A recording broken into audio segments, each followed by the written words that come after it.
Namaskar. Hello and welcome to 𝗣𝗽𝗏𝗖𝗍 channel. I'm your host Sree Iyer. Today I have some interesting developments in Mexico. We've been watching how one cartel leader was taken out and then riots ensued. This time the riots are happening with a difference. What is happening is people of American origin are being targeted. In fact, a Costco got burnt down in a city in Mexico. What's really going on? Why is it suddenly this one cartel leader, his death is causing so many ripple effects in Mexico? Well, is this something else it's leading up to? We looked at the data around Mexico and what other reason could be there for Trump to threaten that he will actually send troops into Mexico.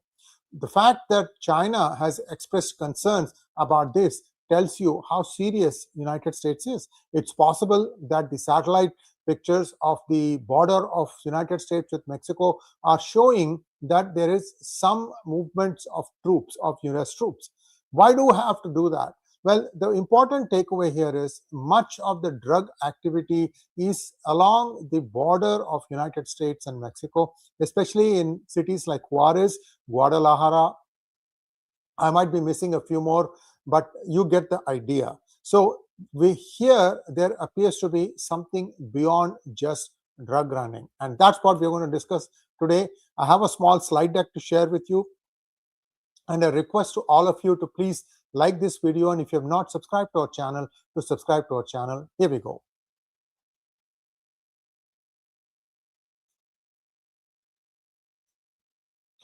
So what else is there? Islamist extremist presence, and that is the big thing that is now alerting US, because it is believed that hundreds have already infiltrated into the United States. These are not just the drug cartels like the Tren de Aragua and MSS and so on and so forth, or MS something.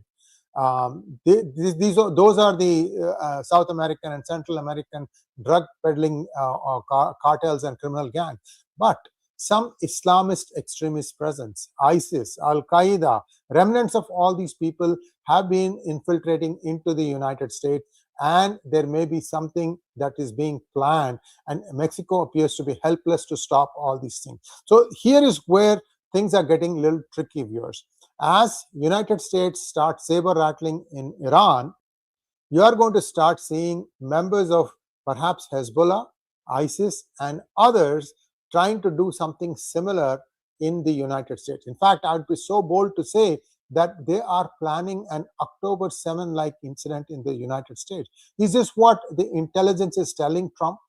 Because you know that if Iran goes, then China is going to be the biggest sufferer. I told you already about China's cheap oil purchase from Iran, plus the fact that China is going to suffer not being able to put up the amount of power plants that they wanted to do, and the influence waning, for example, in Venezuela, in Latin America, and now even in Mexico. We already talked about how they've been kind of kicked out of Panama, and there is still some presence there, but in Mexico, they're fairly entrenched. So is this something that China is afraid of? So there is also a dual hit, right? Hit against China as well as hit against some of these Islamist extremists. Are these two in hand in hand? Absolutely. It is possible that that they two are in cahoots with each other. So what happened is, this is something that is not something new. This has been around since 9/11. US officials publicly acknowledged concern that individuals from countries with Al-Qaeda connections could attempt entry via Mexico using forged identities. Then in 2006, the then FBI director, Robert Mueller, flagged false Hispanic identities as a security risk. Then in the early 2000s, Mexican security officials referenced concern that extremist groups might view Mexico as a refuge due to border vulnerabilities. There is something else that happened during Biden regime that actually made things much worse. And I'll come to that in just a moment. We are still in the early 2000s. What is happening is cartels and jihadist groups both are driven by the same thing. There's a lot of money in this, and One has an ideology-driven cause. The other one is pure pursuit of profit. Some of the highest margins you get by selling drugs. This is something that's known to all of us. See, the thing about this is both of them, one is sitting on a lot of money, the other one is sitting on a lot of ammunitions and arms. They both rely on document fraud, weapons trafficking, money laundering, and human smuggling network. Another interesting thing that came out is a senior official from Mexico said that 80% of the arms and ammunition confiscated during the raids when they were trying to get rid of this big drug leader, 80% of them are Chinese origin. I'm sorry, 80% are American origin, which means that somewhere there is a thriving arms for cash network taking things from the United States into Mexico. Remember, US has a fairly liberal ammunitions and arms policy.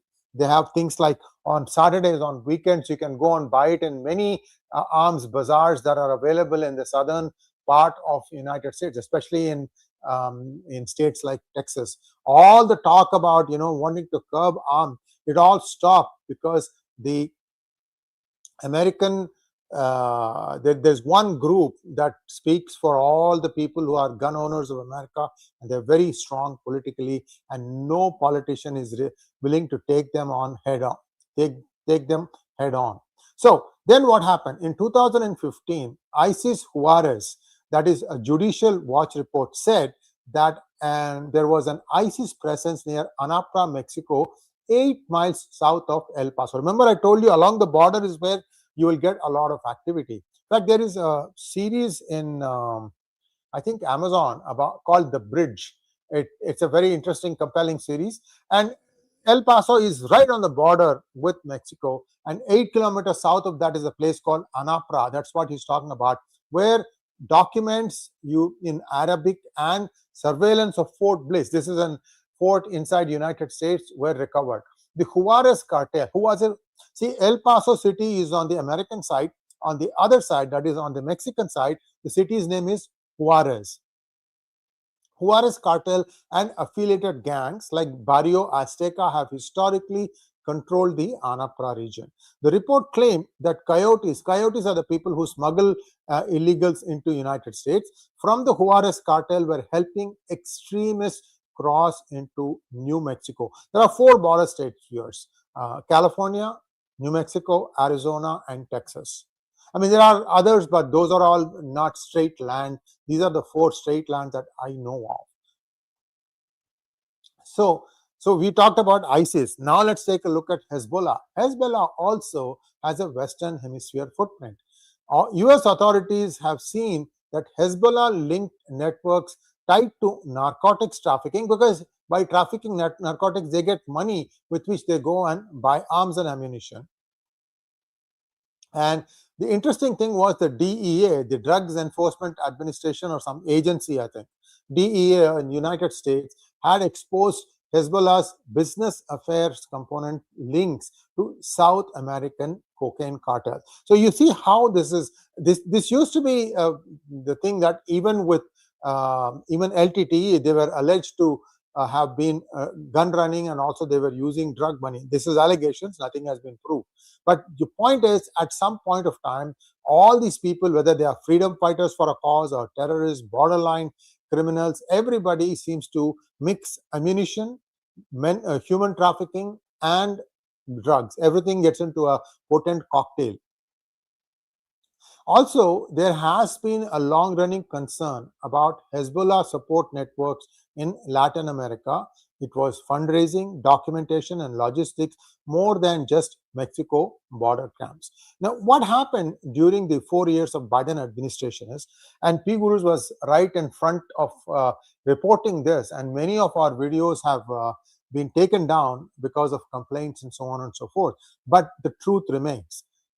Close to 11 to 20 million illegals crossed over. And there was a lot of furor in the first 2 years of the administration, like 2021 and 2022.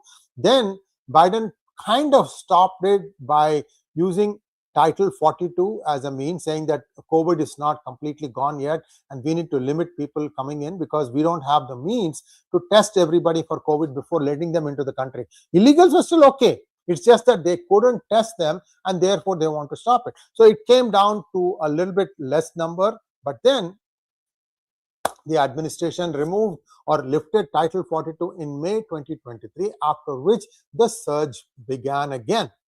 The CBP, U.S. Customs and Border Protection, reported a rise in individuals encountered who appeared to be on the terrorist screening dataset, TSDS. So this is the thing here.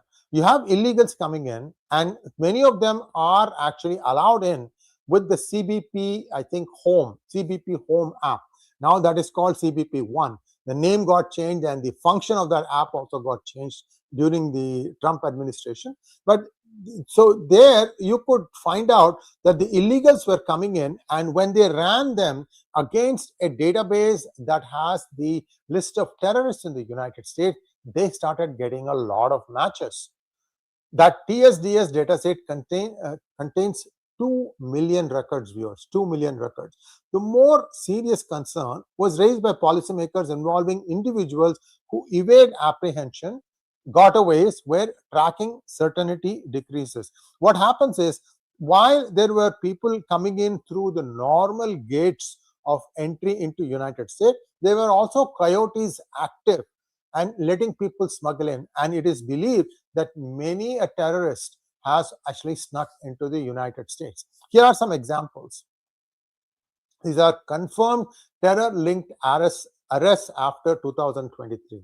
In 2023, a New Jersey man was arrested in Kenya after attempting to travel to Somalia to join Al-Shabaab, highlighting an outbound radicalization pathway. So people living in the United States go out and try to fight for other countries. In 2024, 8 Tajik nationals with suspected ISIS ties were arrested on immigration violations after crossing the southern border and later tracked by the FBI Joint Terrorism Task Force. See, this is where it becomes much, much harder. Tracking thousands of people like this is a nightmare. In 2024, multiple Tajik individuals were arrested in New York, Philadelphia, and Los Angeles for alleged ISIS connections and after entering southern border. In 2024, an Afghan national, 𝗪𝗓 Ahmed Tawhidi, was arrested in Oklahoma, charged and later pleaded guilty to plotting an election day attack in the name of ISIS. This was for the 2024 presidential election. In February 2025, Mansouri Manuchakri, a 33-year-old Tajik national living in Brooklyn, was arrested and charged with conspiring to provide material support to both ISIS and ISIS Khorasan. So these are ISIS people. Now let's take a look at Hezbollah and Iranian network concerns. See, as US prepares to, well, we don't know what act in Iran, now all these cells are becoming activated in the adjoining country of Mexico. Hezbollah has historically operated fundraising networks in the Paraguay, Brazil, Argentina regions. These are all in South America.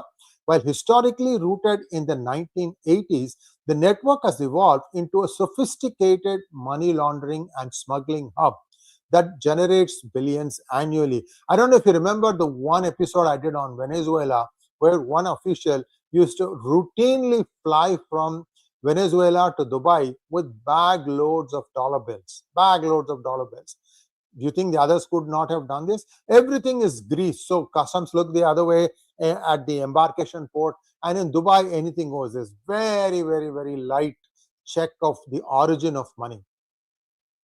Now, the interesting thing is the United States Treasury and the DEA have sanctioned individuals tied to Hezbollah for narcotics trafficking. In May 2025, the State Department renewed a $10 million reward for justice offer to help disrupt Hezbollah's financial network in the tri-border area, that is Paraguay, Brazil, and Argentina.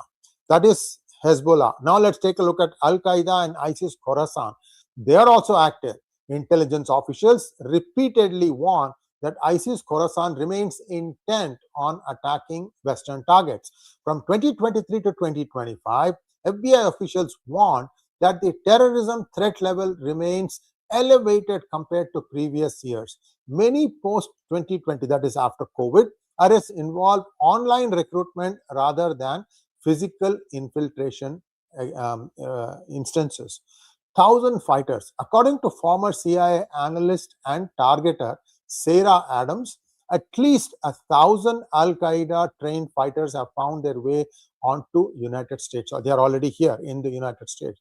They stand poised to carry out a coordinated attack inspired by or comparable to Hamas's October 7, 2023 attack on Israel. So, if you take a look at the current US terror threat landscape between 2025 and 26, this is the last 12 months, the primary threats identified are domestic violent extremism and lone actor jihadi sympathizers. The risk of foreign terrorist entry remains elevated, but it is mitigated by multi-layered vetting processes and improved biometric tracking system. Record levels of biometric watchlist screenings have been implemented at the border. Intelligence sharing between US and Mexico has increased significantly since 2010. Final assessment? Well, it's possible that the US might decide to go in if the violence continues unabated in the regions where they started, Jalisco area and so on and so forth. Puerto Vallarta is a very popular destination for Americans who have sought to retire there as well as to visit. There's always 2 or 3 cruise ships sailing down from either San Francisco or LA down all the way down to Puerto Vallarta, and 1,500, 2,000, even 3,000 people can be on one ship at a time. So you can imagine the kind of mayhem that can happen if any of these people get on board of one of these cruise ships and start holding people. I don't want to go there. I mean, people go to cruises for having a relaxed time. We don't want anything bad to happen to them. So if the Mexican army and their paramilitary forces and the police is unable to control this, then there may be limited action from the United States as they try to seek some of these camps that are allegedly there very close to the border of America. Also, you know that China has got many production cities also very close to the border. This is a mess, viewers. How Mexico came to this, I don't understand. Mexico has been growing quite a bit economically because of the NAFTA and other benefits that accrue. For example, many automobile manufacturers from the United States have set up plants in Mexico to take advantage of the lower costs. And yet you are seeing all these other things also happen. So things are coming to a boil. Today is State of the Union address by President Trump, and expect some firecrackers to explode in that one too. For example, there is one other interesting story going on where Trump has threatened Netflix that if they do not remove Susan Rice from their board of directors, then bad things are going to happen to Netflix. Interestingly, Netflix has called Trump's bluff and said they are not going to remove her. And I believe the stock market just opened.